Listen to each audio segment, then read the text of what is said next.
Chers élèves, bonjour, c'est le professeur Louis et nous allons voir dans cette vidéo les différents codes secrets ou menus cachés principaux du smartphone Asus Zenfone 2 ainsi que leur utilité. Ces différents codes ou menus cachés sont généralement utilisés lors de la production du téléphone en usine avant sa mise en vente ou bien par le service après-vente de la marque, ici Asus, ou bien encore de leur sous-traitant agréé assurant ce service après-vente. Tout ce dont vous aurez besoin si vous souhaitez utiliser ces codes et ces menus cachés, c'est seulement vos mains, un smartphone Asus Zenfone 2 et bien sûr cette vidéo.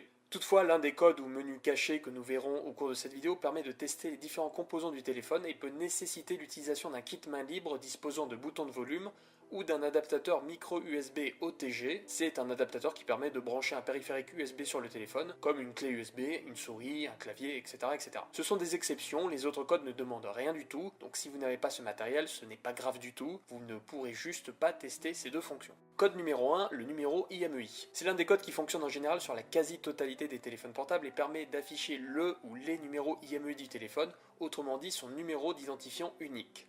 Sur le Zenfone 2, rendez-vous dans le menu téléphone et tapez sur le clavier affiché à l'écran les numéros suivants, étoile, dièse, 06, dièse. Le Zenfone 2 disposant de deux emplacements pour carte SIM, ce sont deux numéros IMEI qui s'afficheront sur votre écran. Vous pouvez trouver ces numéros inscrits sur le dos du téléphone sur une étiquette avec la coque arrière retirée ou sur la boîte d'origine. Si ce numéro inscrit ne correspond pas à ceux affichés sur votre écran, cela signifie que l'étiquette ou que la carte mère de votre téléphone a déjà été remplacée. Notez ces numéros et gardez-les quelque part. En cas de perte ou de vol de votre téléphone, il vous suffira de les signaler simplement à votre opérateur actuel afin qu'il ajoute sur liste noire votre téléphone et ainsi l'empêche de fonctionner sur les différents opérateurs. Code numéro 2, test usine numéro 1. Alors c'est le premier menu de test usine du téléphone qui permet d'obtenir notamment des informations de base à la fois sur le téléphone et plus particulièrement au niveau des connexions réseau. Sur le Zenfone 2, rendez-vous dans le menu téléphone et tapez sur le clavier affiché à l'écran les numéros suivants. Étoile, dièse, 46 36 dièse étoile, dièse étoile. Alors attention, si vous ne savez pas ce que vous faites, ne modifiez aucun des paramètres à l'intérieur de ce menu.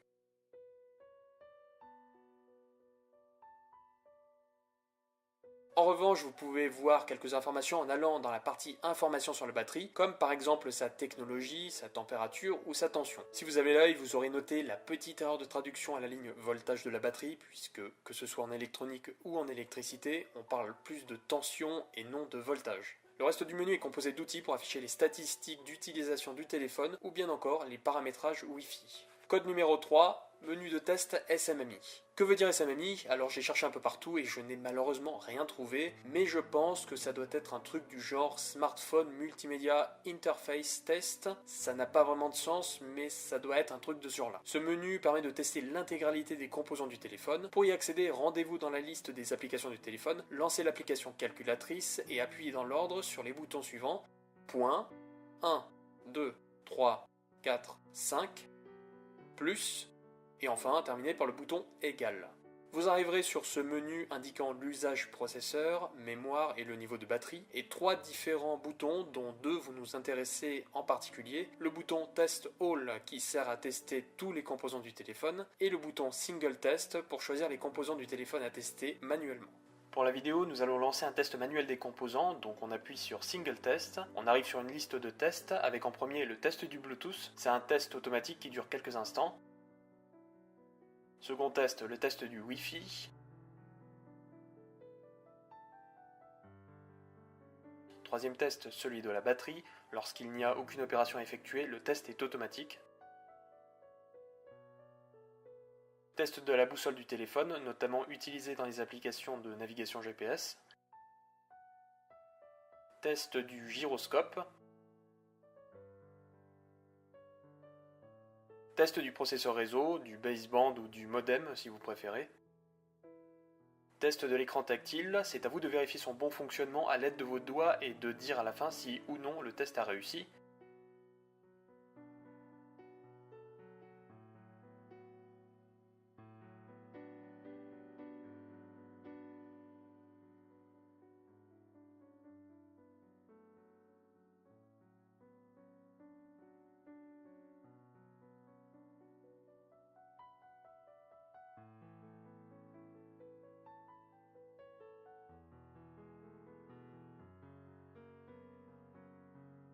Test de l'accéléromètre, orientez pour ça le téléphone de manière à vérifier son bon fonctionnement.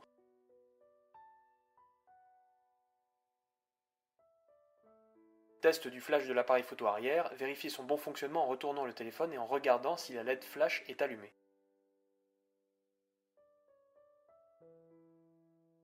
Test des boutons physiques de volume, appuyez sur les boutons à l'arrière du téléphone sur la touche volume plus et volume moins.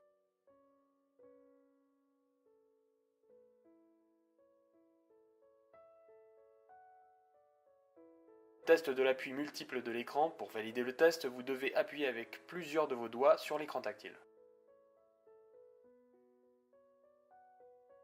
Test du vibreur, un bouton permet d'activer ou désactiver le vibreur en continu.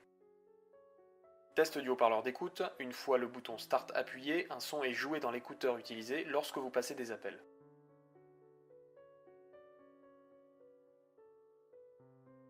Test du haut-parleur principal, là encore un son est joué dessus pendant la phase de test.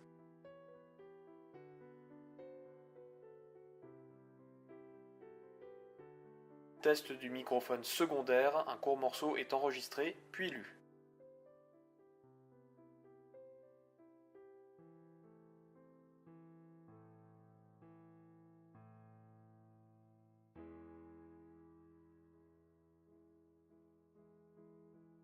Test du microphone principal, un court morceau est enregistré et lu également.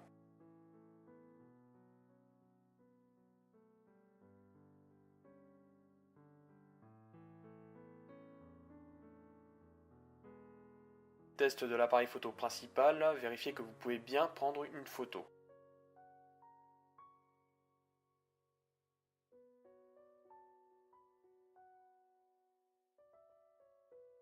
Test de l'appareil photo avant, vérifiez aussi que vous pouvez bien prendre une photo.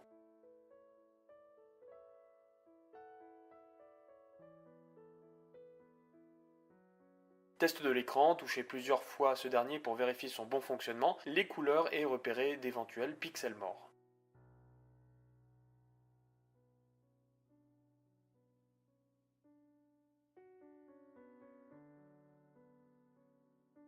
Test son du kit main libre, branchez un kit main libre sur la prise jack du téléphone et vérifiez que le son sort bien des écouteurs.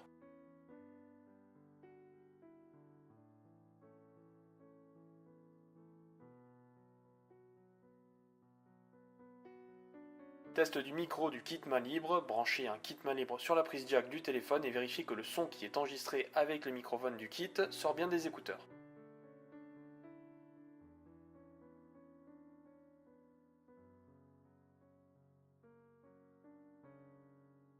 Test des boutons du kit main libre, branchez un kit main libre sur la prise jack du téléphone et appuyez sur les boutons de volume.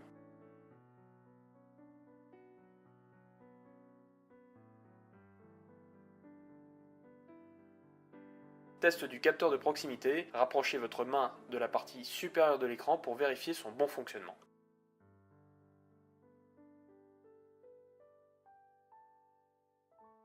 Test du capteur de lumière, là encore vous pouvez vous aider de votre main pour bloquer le capteur de lumière et vérifier son bon fonctionnement.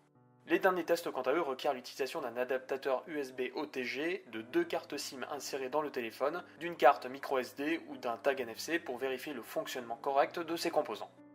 Que vous soyez technicien ou non professionnel qui venez de réparer un Zenfone 2, pensez à réaliser chacun de ces tests à la fin de votre intervention sur le téléphone pour éviter tout problème durant son utilisation, notamment si le téléphone ne vous appartient pas et que vous devez le rendre.